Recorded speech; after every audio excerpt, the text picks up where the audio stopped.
Assalamualaikum warahmatullahi wabarakatuh. Selamat pagi anak-anak.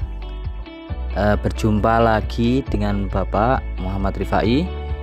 Hari ini kita akan belajar tematik kembali dengan muatan ilmu pengetahuan sosial atau IPS dan muatan ilmu pengetahuan alam atau IPA ya.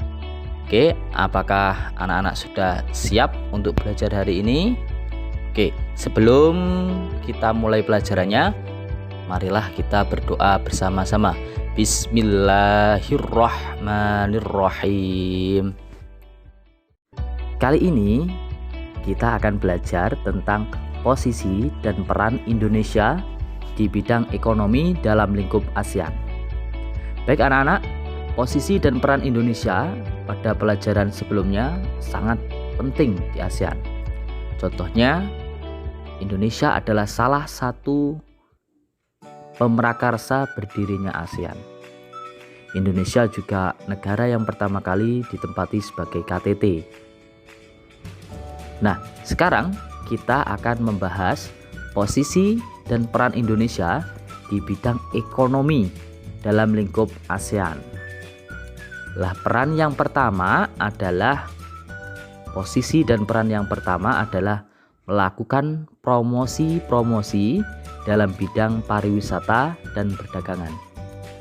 Ya, kita tahu bahwa pariwisata Indonesia itu sangat indah ya. Contoh, kita punya Raja Ampat. Kemudian kita punya Candi Prambanan. Kita punya Candi Borobudur, kita punya Pulau Bali yang sangat indah, kita punya Pulau Komodo. Kemudian posisi dan peran Indonesia yang kedua adalah menyediakan cadangan pangan. Kita tahu Indonesia adalah negara agraris yang sangat besar. Hasilnya pun juga sangat besar, contohnya padi, kemudian jagung, dan lain sebagainya. Lalu, posisi dan peran yang ketiga adalah menyelenggarakan proyek industri. Contoh saja adalah Semen Indonesia. Sedangkan posisi dan peran yang keempat adalah membuat kawasan perdagangan bebas atau AFTA, ASEAN Free Trade Area. Sebagai negara, tentunya Indonesia tidak bisa berdiri sendiri. Indonesia membutuhkan negara lain. Ini ada beberapa contoh kerjasama Indonesia dengan negara-negara anggota ASEAN. Yang pertama adalah di bidang sandang ya. Indonesia menjual batik-batik buatan perajin Indonesia ke negara-negara di ASEAN ya.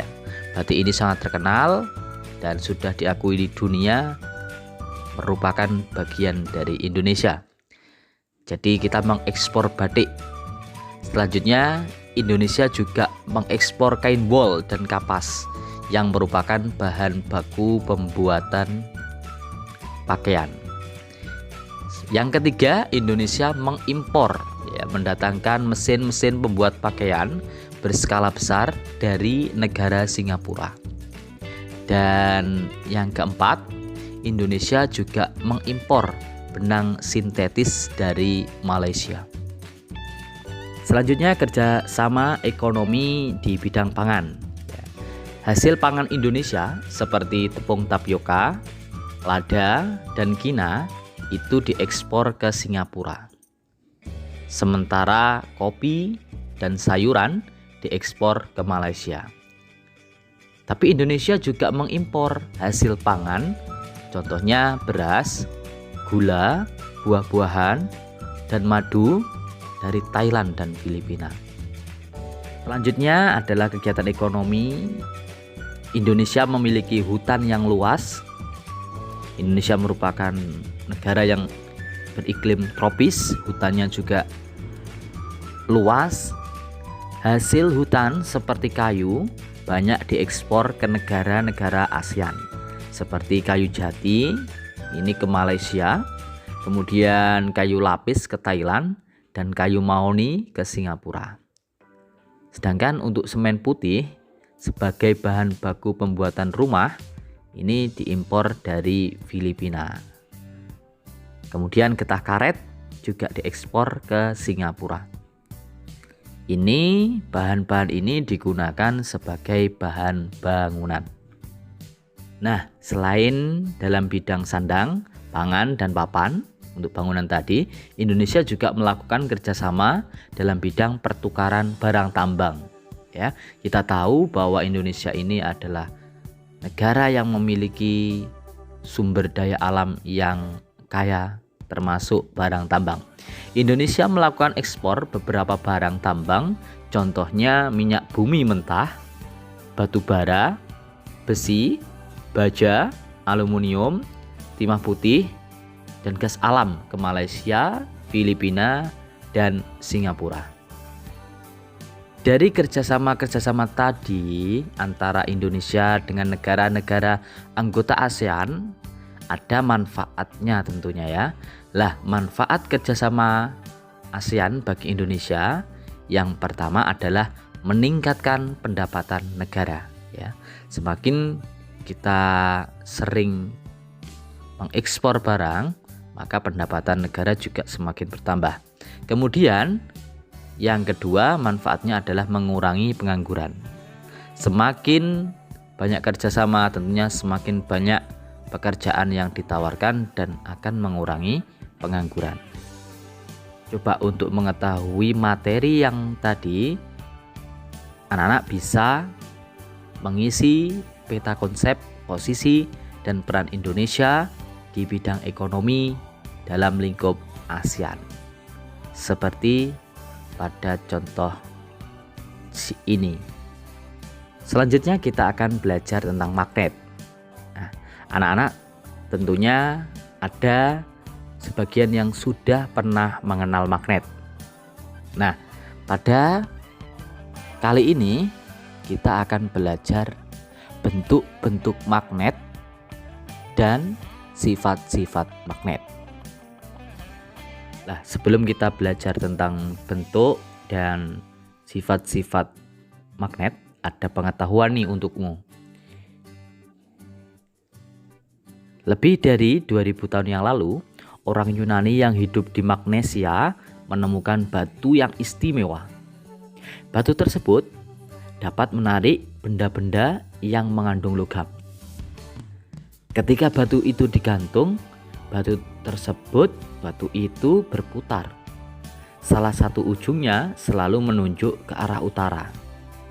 Karena batu itu ditemukan di Magnesia, orang Yunani menamainya magnetis litos. Orang Yunani tidak mengetahui lebih lanjut bagaimana sifat-sifatnya. Namun mereka telah mengamati ciri-ciri bahan yang disebut magnet. Nah, saat ini banyak teknologi yang menggunakan magnet di kehidupan sehari-hari. Contohnya pengeras suara, layar TV, kaset, dan lain-lain. Baik, bentuk-bentuk magnet ada pada tampilan berikut. Yang pertama, yang paling umum adalah magnet batang. Kemudian ada magnet silinder. Yang ketiga ada magnet jarum. Yang keempat ada magnet ladam. Yang kelima ada magnet lingkaran. Nah, magnet-magnet tersebut itu memiliki dua kutub, yaitu kutub utara dan kutub selatan. Nah, setelah kamu tahu bentuk-bentuk magnet, mari kita cari tahu sifat-sifat magnet. Magnet memiliki beberapa sifat, antara lain memiliki gaya tarik. Tentunya gaya tarik ini pada benda-benda tertentu.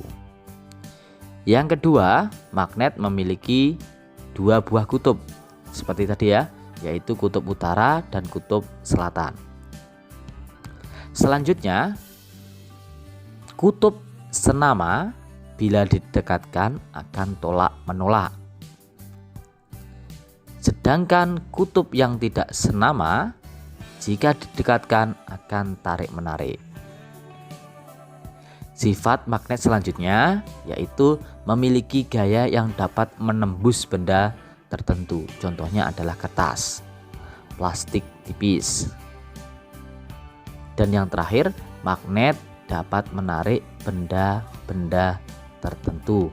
Contohnya besi dan baja. Untuk materi, posisi dan peran Indonesia di ASEAN dalam bidang ekonomi dan magnet, bentuk magnet dan sifat-sifatnya, saya kira cukup.